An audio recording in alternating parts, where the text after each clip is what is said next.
littéraire où je vais vous présenter tous les livres que j'ai lus dernièrement, qui sont 7 grosses piles, parce que ça fait longtemps que je vous ai pas présenté des livres, mais je vais vous présenter ça aujourd'hui. Donc je vais déjà commencer par la BD, qui est celle-ci, je vous l'ai déjà présentée, mais sur mon Instagram, dans une vidéo où je présentais tous les livres que j'avais achetés dernièrement, ceux que j'avais envie de lire. Donc si vous voulez retrouver cette vidéo, n'hésitez pas à aller en description, il y a mon compte Instagram. Et du coup, cette BD, c'est Phobos de Victor Dixon et Eduardo Francisco, le tome 1, L'envol des éphémères, aux éditions Glénat. Voici la couverture, il y a beaucoup de détails. Je vais vous montrer aussi quelques planches. Pas beaucoup pour pas vous spoil, mais pour que vous puissiez voir un peu le graphisme, savoir si vous aimez ou pas. Voilà. Donc en fait, cette BD, c'est une adaptation du roman du même nom, Phobos, enfin de la série, la saga plutôt, Phobos, de Victor Dixon également. Et du coup, cette BD reprend la moitié du tome 1. Donc en fait, pour chaque tome qui existe, il en existe 4 il me semble, je vais vérifier ça tout de suite. Dans ma... Oui, 4, 5, il y en a 5, donc je sais pas s'ils vont faire pour les 5. Mais en tout cas, ils comptent faire 2 tomes de BD pour chaque tome de livre. Donc l'histoire, je vais essayer de vous la résumer, mais pas trop vous spoiler, parce que je trouve que cette BD est très introductive, donc ce serait dommage de vous spoiler trop. Et puis je trouve que c'est un bon moyen de découvrir le livre si vous avez envie de découvrir l'histoire sans lire le livre, mais en découvrant la BD. Donc cette BD et du coup le livre parle d'une conquête de Mars à la façon télé-réalité speed dating, parce que je sais plus si c'est 6, oui c'est 6 filles, 6 garçons, donc 12 adolescents qui vont être envoyés via une fusée sur Mars, et pendant tout le temps du trajet ils vont faire des speed dating de 6 minutes, oui c'est ça, c'est 6, donc de 6 minutes, pour décider au final qui sera leur compagnon de vie à vitam aeternam sur Mars. Pardon, j'ai eu un bug de parole. Donc qui sera leur compagnon à vitam aeternam sur Mars pour coloniser Mars et faire la première, la première colonie sur place. Voilà. Donc je trouve que si vous n'avez jamais lu le livre, que vous avez envie de découvrir cette histoire mais que vous n'êtes pas un grand lecteur mais que vous aimez les BD, c'est une bonne alternative. Et pour ceux qui ont aimé l'univers de Phobos, bah, découvrir les personnages, je trouve ça génial moi, parce que c'est un livre qui est très imagé, donc en fait pouvoir voir les images du livre, je trouve ça super. Après c'est comme un film, on peut être déçu des représentations des personnages, de l'univers, mais moi j'avoue que j'ai beaucoup aimé et que je continuerai à lire cette saga en BD. J'ai juste oublié de préciser que ce tome-là fait 80 pages. Ensuite, je vais vous parler de Sauveur et Fils, la saison 4 de Marie-Aude Muraille, aux éditions École des loisirs Medium plus Poche, qui a 354 pages. Donc peut-être que cette couverture ou ce nom vous dit quelque chose pour ceux qui m'ont suivi sur mon compte Insta, où il me semble que... Non, je ne sais plus. Peut-être que c'est dans une vidéo YouTube, c'est possible, où j'en ai parlé avec une amie. Donc j'ai vite fait le speech, donc je vais quand même le refaire pour ceux qui n'ont pas vu la vidéo et pour essayer de vous donner envie de découvrir cette saga que moi j'adore. Donc dans cette saga, on va suivre la vie d'un psychologue qui s'appelle Sauveur Saint-Yves et de son entourage, donc son fils Lazare, ainsi que de ses patients. Et en fait, c'est à travers lui, à travers sa vie, qu'on va découvrir les personnages secondaires qui l'entourent. Mais bien sûr, on va pas suivre que lui. On va pas être à la première personne je de Sauveur, on va être à la troisième personne. Donc malgré le fait qu'il soit très présent dans l'histoire, on va aussi s'attacher et découvrir les autres personnages secondaires qui l'entourent. Alors moi je me suis attachée à l'histoire et au speech en tant que tel, parce que comme vous avez pu déjà le constater dans les autres vidéos, je veux devenir psychologue et c'est un métier pour lequel je suis en train de me former et c'est un métier qui m'attire. Donc forcément pouvoir suivre la vie d'un psychologue, que ce soit dans son métier et dans sa vie personnelle, même si on n'a pas du tout la même vie, Sauveur et moi, mais pouvoir voir comment ses patients peuvent l'impacter dans sa vie personnelle, je trouve ça super intéressant. Et au-delà de ça, au-delà du fait que la vie de psychologue m'intéresse, je trouve que les personnages sont très réalistes. Après, c'est sûr, c'est une saga jeunesse, ouais, jeunesse, je pense. Je pense pas young adulte, je pense vraiment jeunesse. Donc les personnages ne sont pas développés non plus de fou, mais je trouve que c'est super intéressant. Et moi, j'attends chaque tome, chaque été, je m'achète directement le tome. Dès que je le vois, je l'achète. Parce que moi, je les achète en poche. Donc là, j'ai jusqu'à la saison 4 qui est sortie en poche. Mais un grand format, vous pouvez trouver jusqu'à la saison 7. Franchement, j'ai pas envie de vous en dire plus sur cette histoire parce qu'il faut vraiment découvrir. Ça sert à rien de vous parler de tous les patients, de leur vie, etc. Mais on a vraiment... oui, c'est une saga que moi j'affectionne beaucoup et que j'aimerais que vous aimiez aussi. Mais je sais pas trop comment vous la vendre. Mais si ça peut vous intéresser, allez au moins lire le résumé du premier tome. Lire peut-être quelques pages pour voir le style. Mais déjà, rien que le style d'écriture de Mario de Muraille est très fluide et très lisse. Moi, ce tome qui fait pourtant 350, je dis quoi, 54 pages, je me souvenais plus, je le dévore à chaque fois et il me fait même pas 3 jours. Donc franchement, moi je kiffe cette histoire, je kiffe en fait. Je peux pas vous dire autre chose et j'ai qu'une hâte, c'est d'être l'été prochain, donc dans un an, c'est long à chaque fois d'attendre, c'est d'être dans un an pour continuer à suivre ses aventures avec la saison 5. On va à présent passer à un des deux mangas que j'ai lu qui s'appelle Magus of the Library de Mitsu Izumi, le tome 1 aux éditions Kiyun et qui a 230 pages. Donc souvent, je trouve que dans les mangas, les tomes 1 sont très introductifs, mais celui-ci l'est encore plus. Je trouve vraiment qu'on met du temps à se plonger dans l'histoire. C'est un peu aussi, je trouve, tranche de vie. Donc vraiment, il n'y a pas beaucoup d'action, il y en a quelques-unes, mais vraiment, on commence petit à petit à découvrir l'univers, on commence petit à petit à découvrir les personnages centraux de l'histoire et le personnage central qui est ce petit garçon, qui est différent de tous les autres parce qu'il a des oreilles pointues et qui adore lire mais qui ne peut pas se rendre à la bibliothèque par le fait qu'il soit différent et qui tente par tous les moyens de lire avec des amis qui peuvent lui prêter des livres, etc. Et ce petit garçon va va rencontrer dans cet univers des gardiens slash mages qui gardent les grandes librairies, les grandes bibliothèques, plutôt bibliothèques que librairies, mais les grandes bibliothèques de ce monde. Parce que dans ce monde, on y retrouve de la magie, et surtout de la magie liée aux livres. Et du coup, ces livres, il faut les protéger.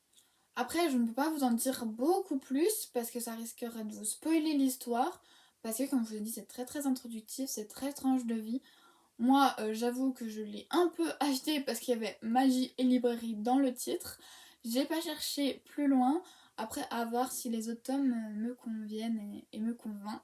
Ou si j'arrêterai là. Et du coup, je vous ai pas montré très très bien la couverture. Voilà, et je vais vous montrer. Ouais, bah, je pense que celle-là est très parlante comme image. Voilà. Donc de rien, je trouve que rien que ça, avoir des images comme ça, de pleine page, vous voyez, c'est très très contemplatif en soi et il ne se passe pas grand-chose. Donc voilà, Magus of the Library. Ensuite, le second manga que j'ai lu ces derniers temps, c'est L'Atelier des sorciers, tome 2 de Kamome Shirahama, pardon pour les noms japonais, j'ai vraiment du mal, et c'est aux éditions Pika. Celui-ci fait 192 pages, donc est un peu plus petit, ça se voit. Même en sensation dans la main, ça se sent.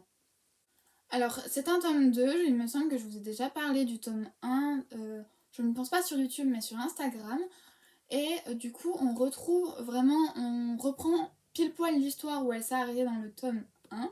Et du coup, ce que j'ai aimé dans ce tome 2, c'est qu'on découvre petit à petit encore plus l'univers, qui est aussi également ici un univers magique, décidément. J'aime beaucoup les univers magiques. Donc, qui est aussi un univers magique où on suit principalement une petite fille qui va intégrer du coup l'atelier des sorciers et qui va du coup se lier d'amitié avec d'autres petites filles. Et ce que je trouve très intéressant, c'est de découvrir le monde magique à travers son regard, parce qu'elle n'est pas née là-dedans. Vous découvrirez comment elle les plonge dans le premier tome. Mais du coup, elle le découvre petit à petit et on la suit aussi en la voyant tisser des liens avec les autres petites filles. Et moi, je trouve ça génial de pouvoir voir cette évolution.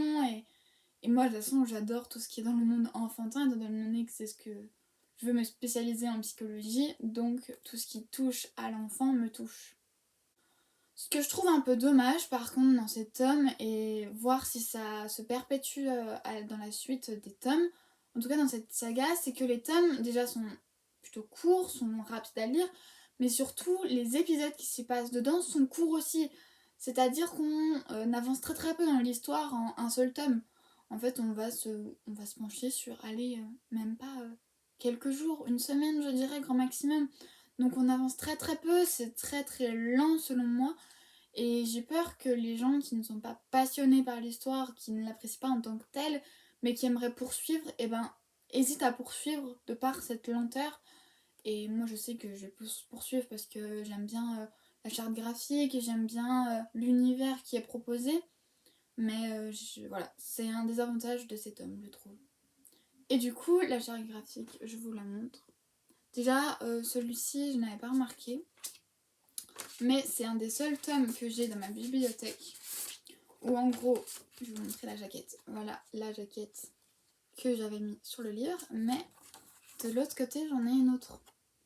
Et ça, je trouve ça magnifique. C'est dommage, je ne l'ai pas sur tous les tomes. Mais franchement, les deux sont juste sublimes. Je les adore autant l'une que l'autre. Bien sûr, je vais laisser celle-ci parce qu'elle s'accorde mieux avec les autres pochettes. Bon, là, du coup, il est tout nu, le pauvre. Il n'y a rien de bien particulier à part ce petit dessin-là. Et du coup, je vais vous montrer sans vous spoil. Ça va être compliqué. On n'a qu'un deuxième tome. Je pense que là, ça peut être pas mal. Donc voilà les personnages, comment ils sont faits. Après, parfois, on a... ouais, là, on le voit bien. Pour certaines personnes, ça peut être dérangeant, ce genre de petites caricatures des personnages. Donc c'est pour ça que je préfère vous les montrer. Donc ouais, des fois, c'est un peu caricaturé comme ça. Voilà. L'avant-dernier livre que je vais vous présenter dans cette vidéo est un gros bébé de 728 pages qui est Les Seigneurs de Bohême d'Estelle Faye aux éditions Folio SF. Donc là, vraiment, on est sur de la fantaisie fantastique, je ne sais pas trop, mais en tout cas sur un monde magique qui n'est pas... Enfin, un monde... pardon, je vais y arriver. Un monde qui n'est pas le nôtre, mais dans la section adulte, j'ai pu déjà vous présenter, surtout sur Instagram, parce que je ne vous ai pas encore beaucoup présenté de livres sur YouTube, mais j'ai pu déjà vous parler d'autres livres fantastiques, fantasy, dans le young adulte et dans le jeunesse. Ici, on est vraiment dans un univers adulte, dans un livre adulte. Donc on va découvrir ce monde qui est entre le médiéval et le fantastique, parce que on est dans un univers médiéval, ça on le ressent parce qu'on voit bien que les bâtisses, que les façons de s'habiller, que les façons de penser, et même les technologies ne sont pas présentes, donc on sent bien qu'on est dans un monde médiéval, mais fantastique parce que par exemple on va suivre une des personnages principales, qui est Maeve ou Maeve. Moi je l'ai toujours prononcé Maeve, mais je sais pas si certaines personnes le prononceront Maeve, je ne sais pas. Qui est ce qu'on appelle une Morgwen, donc une magicienne des ports des Havres, donc qui est une partie de ce monde. Et du coup la magie est présente par elle, mais aussi par un autre personnage secondaire que je ne vais pas vous parler. Et du coup on découvre ce monde à travers déjà Maeve. On le découvre aussi à travers Sainte-Étoile, qui est un escrimeur avec un passé très très sombre et qui a l'impression d'avoir un monstre dans son crâne. Donc ça, on découvre son histoire aussi dans ce tome. Parce qu'il y a un tome parallèle. En fait, c'est pas, on n'a pas l'impression que ça c'est le tome 1 et que l'autre c'est le tome 2, parce que les noms se ressemblent, mais il n'y a pas marqué tome 1, tome 2, mais je présume que l'autre c'est la suite, ou en tout cas ça reprend l'univers. En tout cas, moi on m'a donné celui-ci en premier en librairie.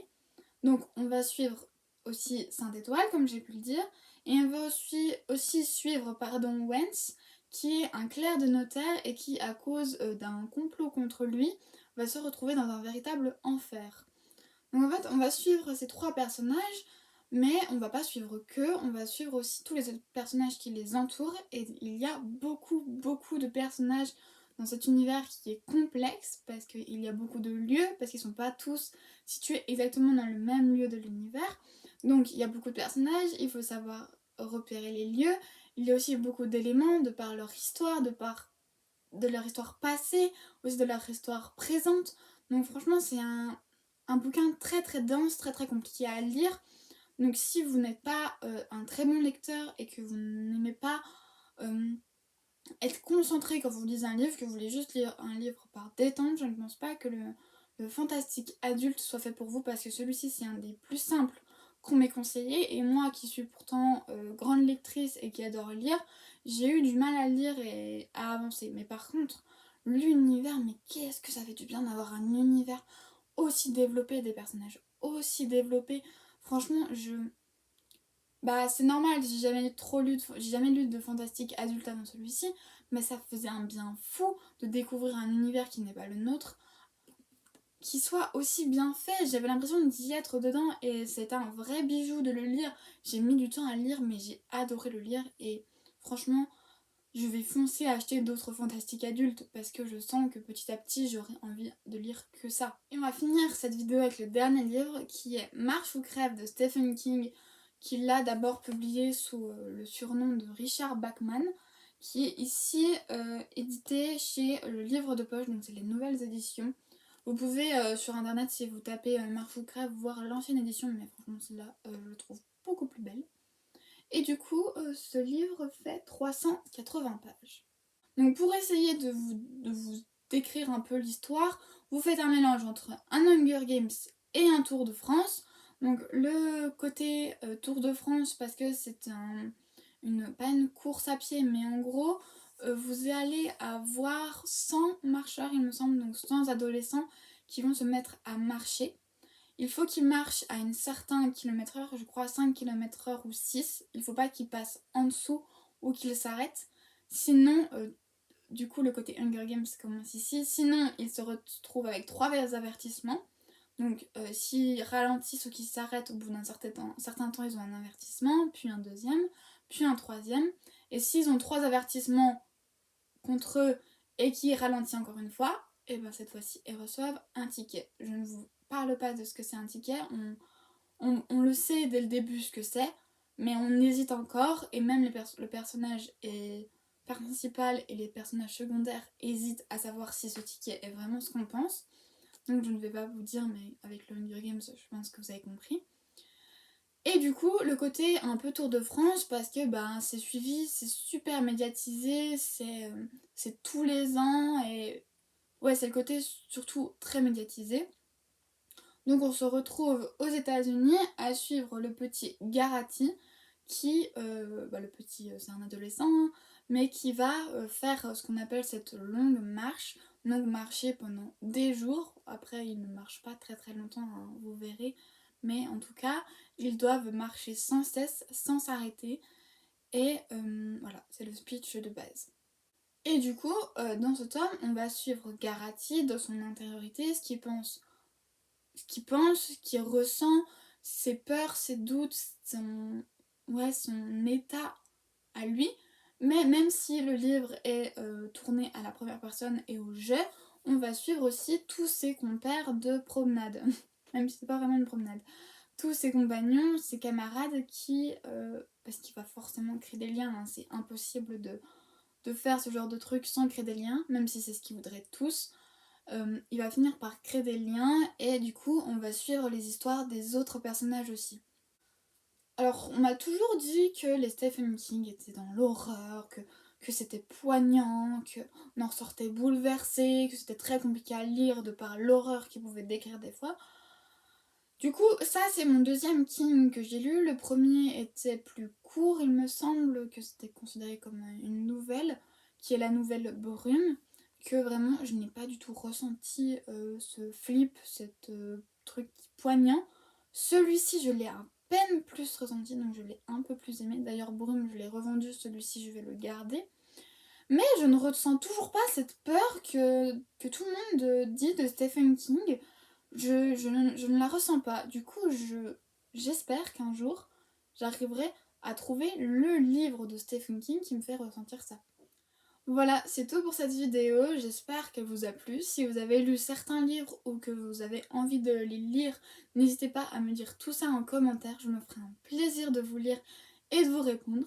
Et sur ce, on se retrouve la semaine prochaine pour une nouvelle vidéo. Ciao!